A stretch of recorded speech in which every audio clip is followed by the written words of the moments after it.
علیکم ورحمۃ اللہ وبرکاتہ۔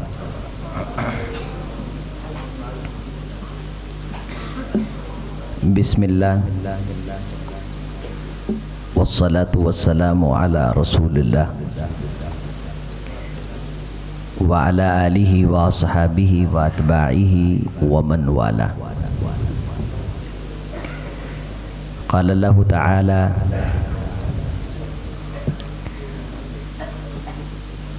وفی ذلک فلیتنافس المتنافسون۔ وقال النبی صلی اللہ علیہ وسلم ہنیئا لک یا ابی بن کعب، او کما قال علیہ الصلاۃ والسلام۔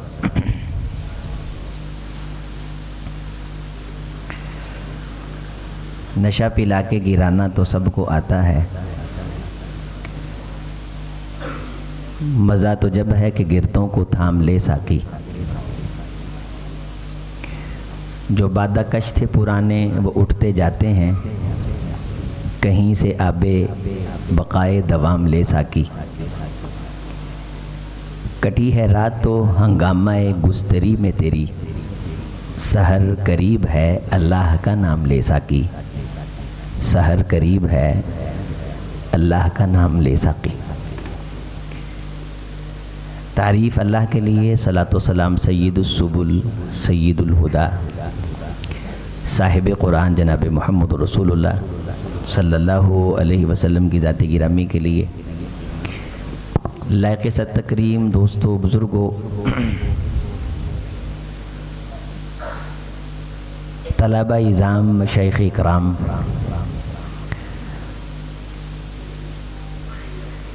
استاذ القراء محترم جناب قاری ریاض احمد عزیزی صاحب،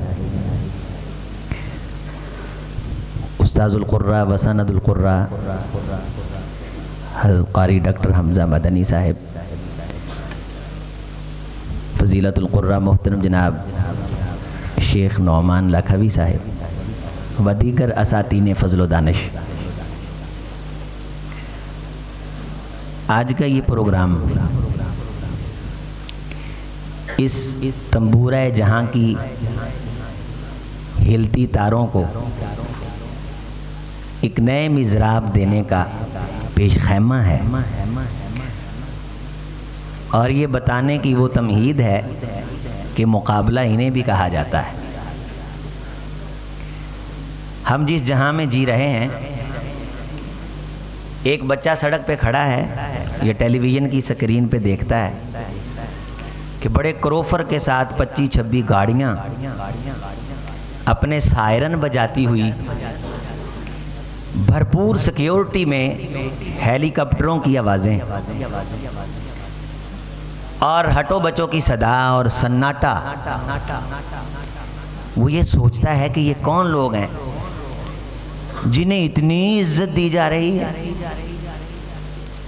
جنہیں اتنا پروٹوکول دیا جا رہا ہے۔ یہ منظر ہر بچے کے ذہن پہ ایک سوال چھوڑتا ہے۔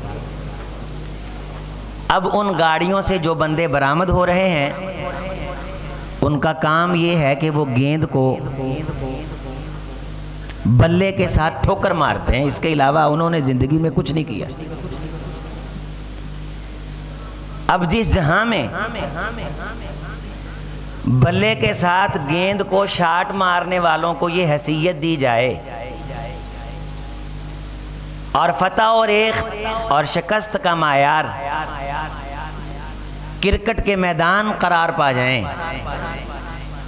تو آپ مجھے بتائیے کہ مقابلے کے لیے یہ بتانا ضروری نہیں ہے کہ یہ بھی ایک میدان اور یہ بھی ایک جہاں ہے؟ پرواز ہے دونوں کی اسی ایک جہاں میں، شاہی کا جہاں اور ہے کرگس کا جہاں، اور الفاظ و معانی میں تفاوت تو ہے، لیکن ملا کی اذاں اور ہے مجاہد کی اذاں۔ اور یہ جو ہمارا جہاں ہے، یہ وہ جہاں ہے جس جہاں کے لیے جہاں کو بنایا گیا ہے۔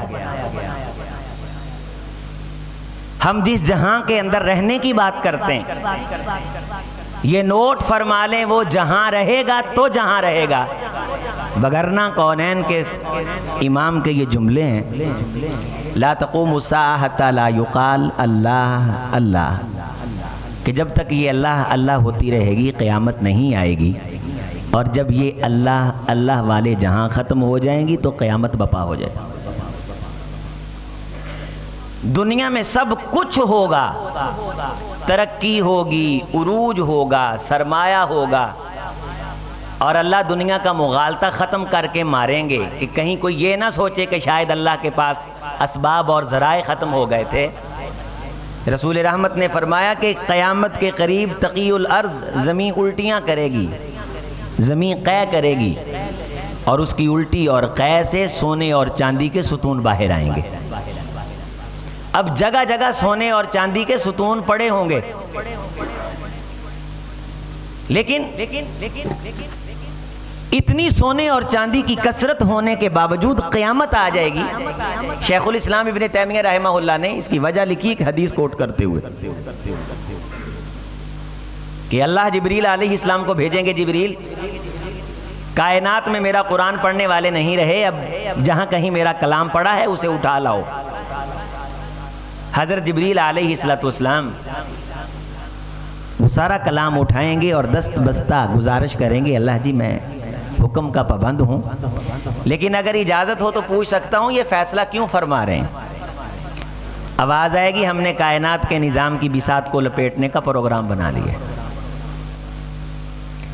یہ پوری کائنات قطعی السجل للکتب یا قطعی السجل للکتاب ایک صفحے کی طرح اللہ کیوں لپیٹ دیں گے؟ والسماوات مطویات بیمینی، یہ ساری زمینیں اور سارے آسمان یہ بے مایا ٹیشو کی حیثیت کیوں اختیار کر جائیں گے؟ خزانے ختم ہو جائیں گے؟ ترقی تنزلی میں تبدیل ہو جائے گی؟ نہیں۔ ڈگریاں ختم ہو جائیں گی؟ یا دنیا پڑھانے کے جہاں ختم ہو جائیں گے؟ سب کچھ ہوگا، صرف وہ جہاں نہیں رہے گا جس جہاں کی وجہ سے جہاں آباد ہے، اور وہ قرآن کا جہاں ہے۔ وہ کون سا جہاں ہے؟ وہ قرآن کا جہاں۔ قرآن مجید کو اٹھا کے پھر کائنات کے نظام کو تل یا تلچھٹ کرنے کا فیصلہ کر لیا جائے گا۔ پھر خدا جلال میں آ کے اس کو کوٹ کوٹ کے دکت الارض دکن دکا، دھنکی ہوئی روئی کی طرح اسے بنا دیں گے، کالعہن المنفوش کالفراش المبثوث وترى الجبال تحسبها جامدة وهي تمر مر السحاب۔ یہ جو پہاڑوں کی مضبوطی تمہیں نظر آ رہی ہے یہ ہواؤں میں اڑے روئی کے گالے نظر آئیں گے، کیوں؟ جس وجہ سے ان کا وزن تھا وہ میزان نہیں رہے گی، وَوَضَعَ الْمِيزَانَ، اور وہ کیا ہے؟ الرحمن علم القرآن خلق الانسان۔ حالانکہ تخلیق پہلے ہوتی ہے، تعلیم بعد میں آتی ہے، یہاں اللہ نے تعلیم قرآن کا ذکر پہلے کیا ہے، تخلیق انسان کا ذکر بعد میں کیا ہے۔ ابن القیم رحمہ اللہ نے یہاں بڑا ایک لطیف نکتہ نوٹ کیا ہے اپنی یادداشت میں کہ اللہ اصل میں درس یہ دینا چاہ رہے ہیں کہ جس کو قرآن کی تعلیم نہیں ہے وہ اللہ کے ہاں انسان ہی نہیں ہے۔ اصل انسان وہ ہے جس کے پاس قرآن مجید کی تعلیم ہے۔ کتنی خوش نصیب ہیں وہ نسلیں، اور کتنے خوش نصیب ہیں وہ والدین، اور کتنی خوش نصیب ہے وہ انتظامیہ جن سب نے مل کر کے یہ ان بچوں کی حوصلہ افزائی کا پروگرام بنایا جنہوں نے قرآن مجید حفظ کیا۔ اب ساری شاباشیں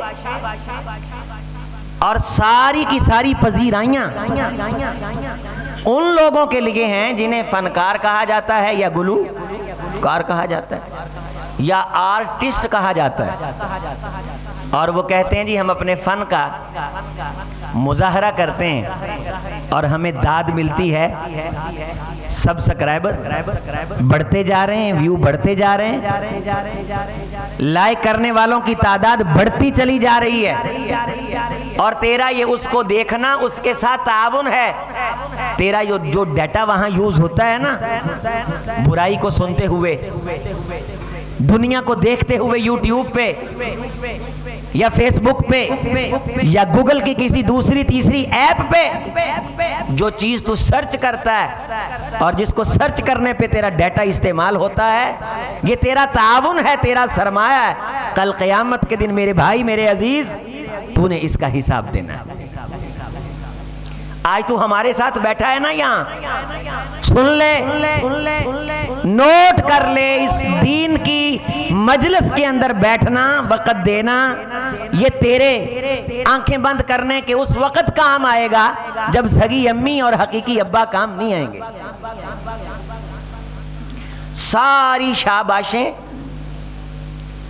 سارے کنوکیشن، سارے کے سارے جبے اور دستاریں اور ساری کی ساری وزارتیں اور سارے کے اعزازات اعزازات ان لوگوں کے لیے ہیں جن کے پاس صرف اور صرف ایک دنیا ہے. کیا ایسے دور میں بچے اس طرف آئیں گے؟ حوصلہ افزائی کا جو ایک جہاں ہے، شاباش کا، رحمت کائنات نے فرمایا تھا ان خیر عباد اللہ الموفون والمطیبون، ای المطیبون، الموفون، اللہ کے بندوں میں سے بہترین اور خیر والے بندے جو چلتے پھرتے خیر کا ڈپو ہوتے ہیں نا، ان کی نشانی یہ ہے، رحمت کائنات علیہ السلام نے فرمایا، وہ اچھے کام پہ حوصلہ افزائی کرتے ہیں. تو قرآن مجید پڑھنے سے تو اچھا کام نہیں ہے، باقی جتنے اچھے کام ہیں وہ قرآن مجید کے بعد آتے ہیں. اچھے کاموں کی کیٹاگرائز ہیں، اقسام ہیں، قسمیں ہیں، لیکن جتنی قسمیں ہیں اچھے کاموں کی سبھی قرآن کے بعد آتی ہیں. چونکہ نبی صلی اللہ علیہ وسلم کے سر اقدس پہ جب نبوت کا تاج سجایا گیا ہے تو پہلا درس آپ کو جو ملا ہے، وہی جو آئی ہے، وہ قرآن پڑھنے کی ہے. ذرا میرے ساتھ پڑھیے، کیا تھے الفاظ؟ اقرا بسم ربک الذی. یہ قرآن کے لفظ تھے کہ جو پہلے دن آپ کو پڑھائے گئے، آپ محمد بن عبداللہ سے محمد الرسول اللہ ہو گئے صلی اللہ علیہ وسلم. قرآن میں ہو غوطہ زن اے مرد مسلمان، اللہ کرے تجھ کو عطا جدت کردار، یہ تیری کتاب تھی، ذالک الکتاب لا ریب فی، اس میں جو لکھ دیا گیا تھا اس میں شک کوئی نہیں تھا.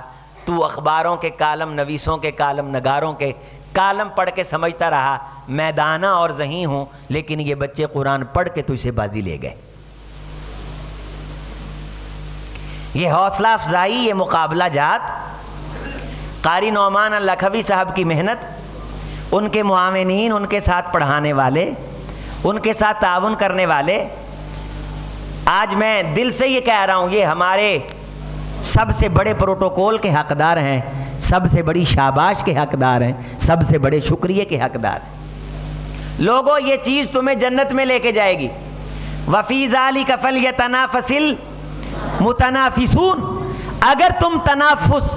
اگر تم مقابلہ کرنا چاہتے ہو تو اس چیز کے اندر مقابلہ کرو کہ اس کے اندر جیت کر کے تمہاری جنت کی منزلیں، جنت کے درجات، ان میں اضافہ ہو جائے. دنیا کے کسی میدان میں کوئی مقابلہ لگایا تو کاہے کا مقابلہ؟ یہ فضولیات کے مقابلے. فلاں بندوں نے دنیا کا سب سے بڑا پرچم بنا دیا جی، اس کا فلاں بک کے اندر، گینز بک کے اندر اس کا نام لکھو. بہت بڑا کیک بنا دیا. اب دنیا کی انٹرنیشنل ٹیمیں معیار دیکھیے ان آواروں کا کہ وہ ملنے آ رہے ہیں. کارنامہ کیا ہے کہ ہر بال پہ چھکا مارا ہے. کارنامہ کیا ہے کہ بہت بڑا کیک بنایا ہے. رحمت کائنات کے صحابہ موجود تھے رضوان اللہ علیہم اجمعین. آپ نے ایک سوال کیا، آپ نے اس سوال میں پوچھا کہ بتائیے قرآن مجید کی سب سے عظمت والی آیت کون سی ہے؟ اس کے دو معنی کیے جاتے ہیں کہ بڑی آیت کون سی ہے یا باعتبار عظمت بڑی آیت کون سی ہے. تو قرآن مجید کا سوال ہوا جس طرح قاری عرب بشیر صاحب نے، اللہ ان کی عمر دراز فرمائے، طلبہ سے سوال کیے قاری ریاض عزیزی صاحب نے طلبہ سے سوال کیے. اس سے پہلے میرے بھائی قاری حبیب صاحب پہلا راؤنڈ انہوں نے مکمل کیا. صبح سے لے کے شام تک بیٹھنے کا ایک ایک لمحہ اللہ اپنی جناب میں قبول فرمائے. تو طلبہ تھے اور طلبہ کے استاذ کون تھے؟ جناب محمد الرسول اللہ صلی اللہ علیہ وسلم. اور تلامذہ اور شاگرد کون ہیں؟ حضرات صحابہ کرام رضوان اللہ علیہم. تو آپ نے سب سے سوال پوچھا کہ کون سی آیہ مبارکہ ہے جو بڑی ہے؟ تو حضرت ابی ابن کعب رضی اللہ تعالیٰ عنہ نے ہاتھ کھڑا کیا. آپ علیہ الصلوۃ والسلام نے ان سے پوچھا کہ بتلائیے. تو انہوں نے کہا آیت الکرسی. ویسے لفظوں کے اعتبار سے آئے مداینہ ہے، تو با اعتبار عظمت یا میں بھی مداینہ نہ آئی ہو.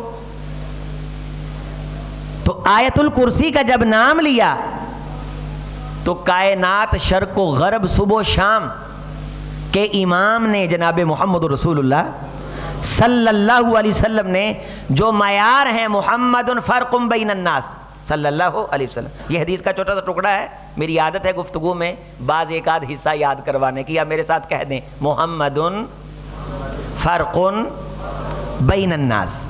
محمد صلی اللہ علیہ وسلم اتھارٹی ہیں لوگوں کے درمیان، حق باطل کے درمیان، کھرے کھوٹے کے درمیان، دودھ پانی کے درمیان، سونے چاندی کندن کے درمیان، صحیح غلط کے درمیان. فرق کون کرتے ہیں؟ محمد رسول اللہ صلی اللہ علیہ وسلم. جسے محمد صلی اللہ علیہ وسلم صحیح کہہ دیں وہ صحیح ہے، جسے آپ فضول کہہ دیں وہ بولیں فضول ہے، جسے کونین کا امام صبح کہہ دے وہ صبح ہے، جسے آمنہ کا لال شام کہہ دے وہ. جس علاقے کی طرف آپ انگلی کر کے کہہ دیں یہاں خیر ہے وہاں خیر ہے، جہاں آپ اشارہ فرما کے کہہ دیں یہاں شر ہے وہاں شر ہے. آپ علیہ الصلوۃ والسلام فرق کرتے ہیں، حق کو حق بتاتے ہیں، باطل کو باطل بتاتے ہیں. اور یہ میری آپ کی مرضی پہ منحصر نہیں ہے کہ ساری قوم کرکٹ کو اور کھیل کو اچھا سمجھتی ہے اور فتح ریخت اور شکست کا معیار شاید یہ میدان ہے. اللہ کے رسول صلی اللہ علیہ وسلم نے کامیابی اور کامرانی اور ناکامی کا میدان اسے نہیں قرار دیا. نہ رسا کھینچنے کو، نہ اس طرح کی فضول گیموں کو، نہ دنیا کے ان مقابلوں کو جن کا مقصد صرف اور صرف ایک ٹیم کے اندر رہ کر کے چھکا مار کے صرف ریکارڈ بنانا ہو، جبکہ اس کے مقاصد کوئی نہ ہو، اس کے فوائد کوئی نہ ہو. اب یہ مقابلہ رسول اللہ صلی اللہ علیہ وسلم کے جو سامنے ہوا، آپ علیہ الصلوۃ والسلام نے جو امتحان لیا، آپ نے جو سوال پوچھا، تو اس کا جواب جب حضرت ابی بن کعب رضی اللہ تعالی عنہ کی طرف سے آیا تو رحمت کائنات کا چہرہ مسکرایا، کلی کھلی اور ماحول جنت بنا. آپ نے فرمایا ہنی لک یا ابی ابن کعب، اے ابی ابن کعب تجھے محمد صلی اللہ علیہ وسلم مبارکباد پیش کرتے ہیں کہ آپ نے قرآن مجید سے پوچھے گئے سوال کا جواب دے دیے. ان تمام عزیز طلبہ کو میری طرف سے، آپ سب کی طرف سے مبارکباد ہے کہ انہوں نے تیاری کی اور مقابلے کے لیے آئے، اور قاری صاحب نے یہ موقع فراہم کیا اور ان کی حوصلہ افزائی کے لیے انعامات رکھے. اور جن لوگوں نے یہ کام کیا وہ تو چند لمحوں میں یہ کام کر کے فارغ ہو گئے ہوں گے، لیکن انہیں یہ نوٹ کر لینا چاہیے جب سے بچوں نے اشتہار پڑھے ہیں نا، تب سے آپ کے اس انعامی مقابلے کی وجہ سے ہزاروں بار قرآن پڑھا گیا ہے. تنافس کی فضا بنی ہے. قاری صاحبان نے انہیں تہجد سے پہلے اٹھایا. میں ایک ادارے میں درس دینے کے لیے گیا تو مجھے قاری صاحب کہنے لگے یار ہمارے ایک بچے کا آپ ٹیسٹ لیں، ہمیں اضافی. میں نے کہا میں اسپیشلی کسی دن آؤں گا.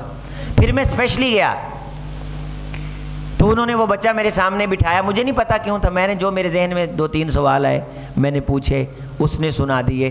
تو انہوں نے بعد میں مجھے بتایا کہ قاری نعمان صاحب کا جو مقابلہ ہے یہ ہمارا بچہ وہاں جا رہا ہے. جب سے آپ کا یہ اشتہار اداروں میں گیا ہے، اداروں کے اندر ایک عجب سما بنا ہوا ہے. قاری صاحبان بچوں کی چھانٹی پہ لگ گئے. ایک بچہ یہاں جیتا ہے، ہزاروں کی اس بہانے سے منزلیں یاد ہوئی ہیں. مقابلے کا یہ بھی ایک جہاں ہے، تنافس کی یہ بھی ایک فضا ہے. اڑنے کے لیے یہ بھی ایک کائنات ہے، شاباش دینے کے لیے یہ بھی ایک زمین ہے، یہ بھی ایک جہاں ہے، یہ بھی ایک سما ہے.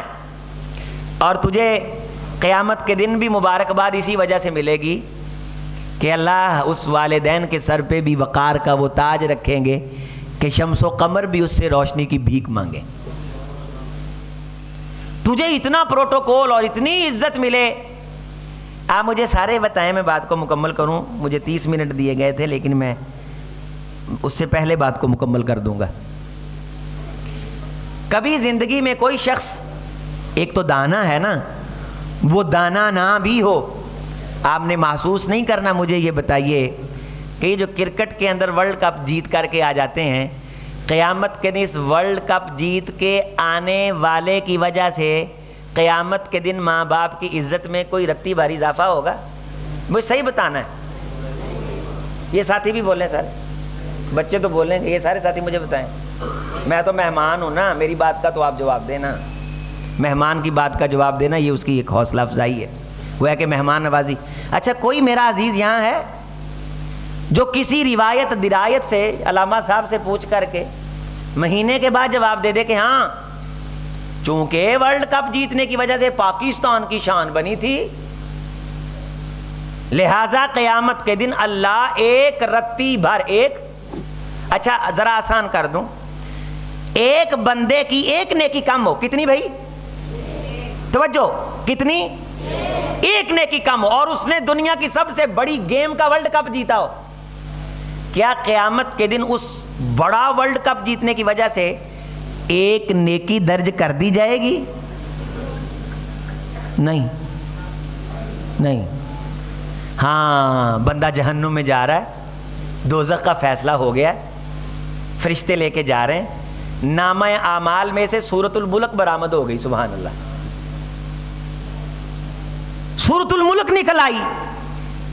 اور کوئی میرا بھائی مجھے جواب دے، رتی بھر قرآن سے محبت نکل آئے قیامت کے دن، اس کا رسپانس نہیں ملے گا،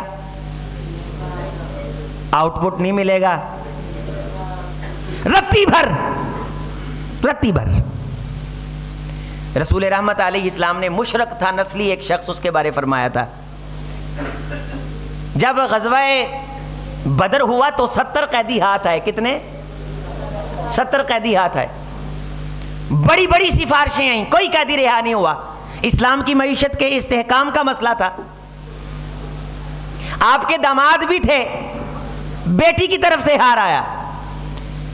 اس موقع پہ آپ علیہ السلام نے مطعم ابن عدی کو یاد فرمایا، جو مشرک تھا، شرک کی حالت میں مرا. آپ نے فرمایا، میرے صحابہ، اگر آج مطعم ابن عدی زندہ ہوتا، یہ جو ایک ایک قیدی نہیں چھوڑا جا رہا، وہ مجھے دور کھڑا ہو کے، پھر آپ نے یہاں بات روک کر کے اس کے ایک احسان کو یاد کیا کہ میں طائف دعوت دینے کے لیے گیا، جب واپس آیا تھکا ہوا تھا، جسم چور چور تھا، تو مکے کے چند اوباش باہر دروازے پہ خارجی پہ بیٹھ گئے، وہ مجھے اندر نہیں آنے دے رہے تھے. مطعم ابن عدی وہاں سے گزرتے ہوئے ان کو دھبکا مارتا ہے اور ان کو سرزنش کرتا ہے اور مجھ سے پوچھتا ہے آپ یہاں کیوں بیٹھے ہیں؟ میں کہتا ہوں کہ یہ مجھے اندر نہیں جانے دے رہے، میرے گھر نہیں جانے دے رہے. وہ کہتا ہے تمہاری ایسی تیسی. رسول اللہ صلی اللہ علیہ وسلم کو رستہ صاف کروا کے، کتنی لمبی نیکی کی اس نے، بچیاں نے دبکا ماریا، منڈیا نے ٹینڈ پھوڑی چکی بھج گئے، تو رحمت کائنات کا رستہ اس نے صاف کروایا. آپ گھر تشریف لے. خیر والے کے ساتھ اتنی نیکی نفع دیتی ہے. آپ نے فرمایا مطعم ابن عدی اگر آج زندہ ہوتا نا، دور کھڑا ہو کے مجھے انگلی کا یوں اشارہ کرتا، میں 70 کے 70 قیدی آزاد کر دیتا. قرآن سے محبت کیا کر، یہ قبر کے اندھیروں میں تیرے کام آئے گی. یجیء القرآن یوم القیامت کالرجل شاہب. تو روشن پختہ چہرے کے ساتھ قرآن آئے گا تو بندہ اسے پوچھے گا تو کون ہے؟ تو وہ دو جواب دے گا، ان القرآن اسحرت لیا علیک وازمات نہارک. میں تیرا قرآن ہوں جس کی وجہ سے تو راتوں کو جاگا کرتا تھا. یہ طلبہ، میرے عزیز طلبہ، اللہ آپ کی زندگیوں میں برکت دے. آپ ماشاءاللہ راتوں کو جاگتے رہے ہیں نا، راتوں کو جا کے منزلیں یاد کی. فجر سے پہلے قاری صاحب نے اٹھایا، اللہ کے فضل سے. تو قرآن یہ کہے گا کہ میری وجہ سے تیری نیند خراب ہو جاتی تھی, میری وجہ سے تجھے پیاس لگتی تھی. جو میرے بڑے بھائی ہیں ان کو تو پیاس نہیں لگتی, چونکہ ہم اتنا قرآن پڑھتے نہیں ہیں. پیاس انہی کو لگتی ہے, یہ حدیث انہی پہ صادق آتی ہے, یہ انہی کے لیے. بیچارے سویرے تو گوڈے تے بیٹھے نے, سیر دے سبق اور پھر سبقی اور پھر منزل اور پھر وہ چھٹی مانگتے ہیں پانی کی یا واش روم جانے کی, قاری صاحب کہتے ہیں بیٹھ جا. دل میں پتہ نہیں یہ بیچارے ہمیں کیا کیا کہتے ہیں. بہرحال جب یہ پیاس برداشت کرتے ہیں تو اس حدیث کا حقدار بنتے ہیں. جب قرآن ہی نہیں آ کے کہے گا کہ میں تمہارا وہ ساتھی ہوں جس کی وجہ سے تم پیاس برداشت کر لیتے تھے. تو عزیز بھائیو, معزز سامعین, ہم نے اپنی زندگی میں یہ خیر کے پہلو نمایاں کرنے انشاءاللہ, اور ہم نے انشاءاللہ حوصلہ افزائی کا جہاں آباد کرنا ہے, قرآن کے اداروں کا قیام کرنا ہے, طلبہ کی حوصلہ افزائی کرنی ہے, اور قرآن پڑھنے والوں سے محبت کرنی ہے. یہ آپ کی محبت قیامت کے دن آپ کے کام آئے گی. کسی گلوکار, فنکار, آرٹسٹ سے کی ہوئی محبت وبال بنے گی. الاخلاء یومئذ بعضهم لبعض عدو الا المتقین. یہ تیرے سارے دوست دشمن بن جائیں گے. تقوی والا دوست قیامت کے دن آئے گا تو تیرے لیے یہ دوستی فائدہ دے گی. المرء مع من احب فلینظر احدکم انہ من یخالل. ہر شخص اپنے اس دوست کے ساتھ ہوگا جس سے وہ محبت کرتا تھا. تو لہٰذا اے مسلمانوں, تم غور کرو تمہاری دوستیاں کس کے ساتھ ہیں. تو اپنے دل کا جائزہ لینا ہے ہم نے کہ ہمارا دل کس طرف مائل ہے, ہمارے خیالوں پہ سوار کون ہے, ہمارا دھیان کس طرف ہے. اور ہم نے یہ دھیان اللہ کے دین کی طرف, دینداروں کی طرف, اداروں کی طرف رکھنا ہے تاکہ یہ قیامت کے دن محبت ہمیں فائدہ دے.